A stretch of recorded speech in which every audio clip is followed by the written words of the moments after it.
Bom dia! Vamos à leitura das senhas diárias para hoje, dia 26 de outubro de 2022, uma quarta-feira. Eu vou dar logo título para a gente ir se preparando para a interpretação dos dois versículos da oração e dos dois textos. O Evangelho, ao mesmo tempo, é salvação para os oprimidos e julgamento para os opressores. Aí talvez alguém diga, os mais paulinos e moralistas, mas e por que não fala do sexo, do adultério, dos feitiços que Paulo fala? Porque eu não estou citando Paulo, eu estou citando Jesus. Eu estou falando dos evangelhos e Jesus. Paulo, apóstolo Paulo, é cartas. Então a gente tem que olhar para Jesus, tá? E o outro sim, porque opressores em todos os campos em que é possível opressão. Sexual, o econômico, o interpessoal, assim, dos relacionamentos, né? E o religioso, as opressões religiosas, né? As explorações religiosas, as mentiras religiosas. Como é que Jesus lidava com os fariseus? Os fariseus eram tudo certinho, né? De quem que Jesus chamava eles? Os certinhos, os moralistas, chamava de hipócritas. Então, o Evangelho, ao mesmo tempo, é salvação para os oprimidos e julgamento para os opressores. Não interessa como é a opressão sexual ou opressão moralista religiosa. A moralista religiosa hoje em dia está muito em moda, né? É muito realizada por aí. Então, vamos por Jesus e pelos profetas. Salvação para os oprimidos e julgamento para os opressores. O primeiro versículo para hoje vem do Salmo 82, versículo 8. Levanta-te, ó Deus, julga a terra, pois a ti pertencem todas as nações. É como a gente diz, né? Venha o teu reino. O teu reino é justiça, paz, liberdade, alegria. Verdadeira liberdade, não a liberdade dos nazistas, tá? Os nazistas não. Com o reino de Deus eles vão ser julgados. E o segundo versículo, João 3,17, Deus enviou o seu Filho ao mundo, não para que condenasse o mundo, mas para que o mundo fosse salvo por ele. Eu sempre digo, tá? O mundo não é inimigo de Deus. O mundo é criação querida e amada de Deus. Deus não quer condenar o mundo, mas sim quer libertar os oprimidos. E se para libertar os oprimidos ele precisar julgar os opressores, bom, isso é o reino de Deus. E a oração vem de Christian Gottlob Barth. Abre os portões das nações, nenhuma astúcia e nenhum poder freiem a realização do teu reino. Cria luz em noite escura, tem piedade, Senhor. Ótimo. Cabe que nem uma luva para o Brasil atual. O texto é o texto do Evangelho que eu leio, agora vem do Evangelho segundo João, capítulo 9, versículos 1 a 7, e vão aparecer os fariseus ali, loucos para julgar e condenar alguém e se acharem superiores à opressão religiosa, né? Aí Jesus vai agir diferente dos fariseus, vai agir com amor para o mais fraco e o oprimido, inclusive pelos religiosos. Ao passar, Jesus viu um cego de nascença. Seus discípulos lhe perguntaram: Mestre, quem pecou, este homem ou seus pais, para que ele nascesse cego? Os discípulos repetindo o preconceito religioso. Disse Jesus: nem ele, nem seus pais pecaram. Mas isto aconteceu para que a obra de Deus se manifestasse na vida dele. Ele é cego não porque alguém pecou. Isso é coisa dos fariseus, que os fariseus botaram na cabeça das pessoas. Que as pessoas que estão sofrendo estão pagando o pecado. Assim elas se sentiam moralmente. As pessoas que estavam bem se sentiam moralmente para oprimir e marginalizar os sofredores. Isso não é uma vergonha?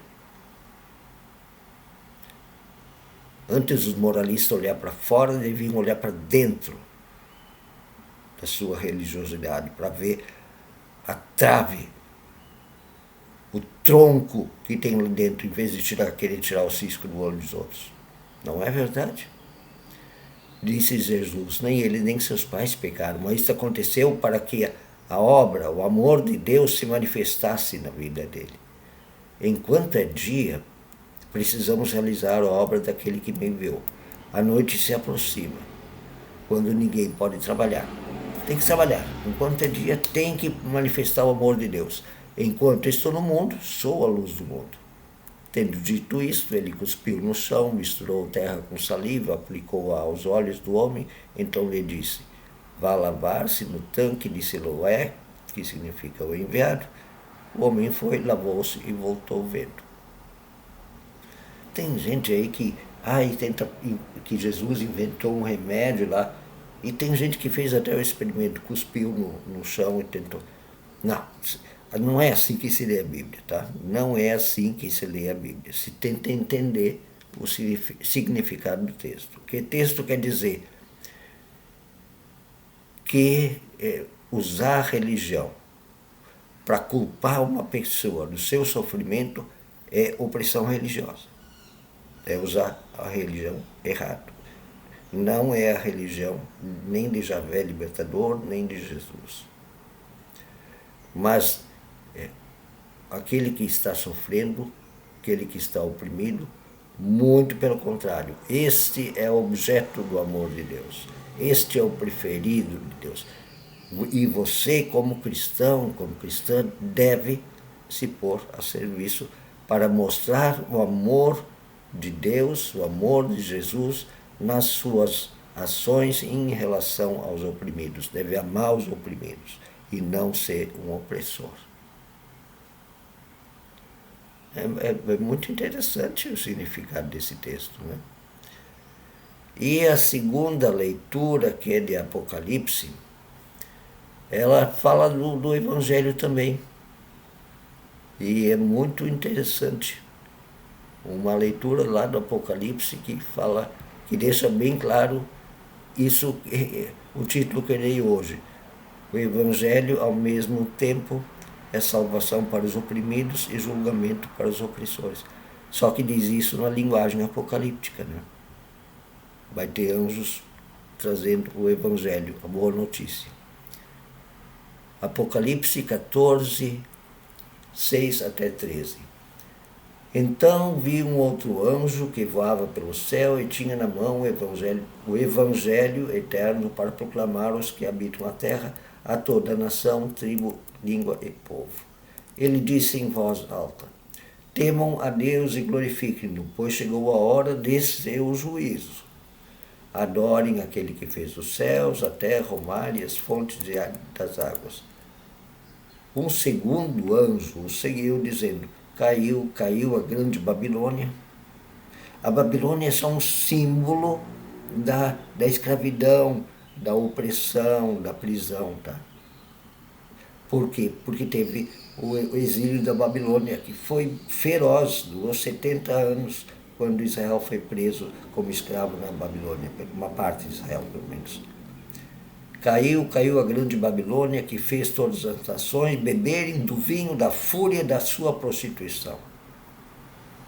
Era um país vendido para a riqueza, né? Todos aqueles reinos, todos governos que têm muito poder, que amam o poder. Hoje eu ouvi a seguinte frase: poder total, corrupção total. Certo? Isso que significa prostituição. Um terceiro anjo o seguiu, dizendo em alta voz: se alguém adorar a besta e a sua imagem e receber a sua marca na testa ou na mão, for seguidor da besta, do poder, da corrupção, também beberá do vinho do furor de Deus, que foi derramado sem mistura no cálice da sua ira. Será ainda atormentado com enxofre ardente na presença dos santos anjos e do Cordeiro. Não leiam literalmente, tá? É texto apocalíptico. E a fumaça do tormento de tais pessoas sobe para todo sempre. Para todos os que adoram a besta e a sua imagem, e para quem recebe a marca do seu nome, essa corrupção, da opressão, não há descanso dia e noite. Aqui está a perseverança dos santos que obedecem aos mandamentos de Deus e permanecem fiéis a Jesus. Então ouvi uma voz do céu dizendo: escreva, felizes os mortos que morrem no Senhor de agora em diante. Diz o Espírito: sim, eles descansarão das suas fadigas, pois as suas obras os seguirão. Olhei e diante de mim estava uma nuvem branca e assentado sobre a nuvem alguém semelhante a um filho de homem. Ele estava com uma coroa de ouro na cabeça e uma foice afiada na mão, a imagem da morte, né? Então saiu do santuário um outro anjo que bradou em alta voz para aquele que estava sentado sobre a nuvem: tome a sua foice e faça a colheita, pois a safra da terra está madura, chegou a hora de colhê-la. Assim aquele que estava sentado sobre a nuvem passou sua foice pela terra, e a terra foi ceifada. O julgamento. Eu sugiro, para entender mais isso aqui, leiam o Evangelho segundo Mateus, capítulo 25, o grande julgamento. É bem interessante. Faz a gente entender. A gente não deve pegar um texto e ler literalmente. A gente tem que pedir ajuda do todo da Bíblia, sempre. Especialmente para entender livro de linguagem apocalíptica, como o próprio livro do Apocalipse. Apocalipse significa revelação. Então não tentem entender com a imaginação de vocês. Tentem entender a partir do núcleo, do centro do Evangelho, que é Jesus Cristo. Tá bem? Um bom dia.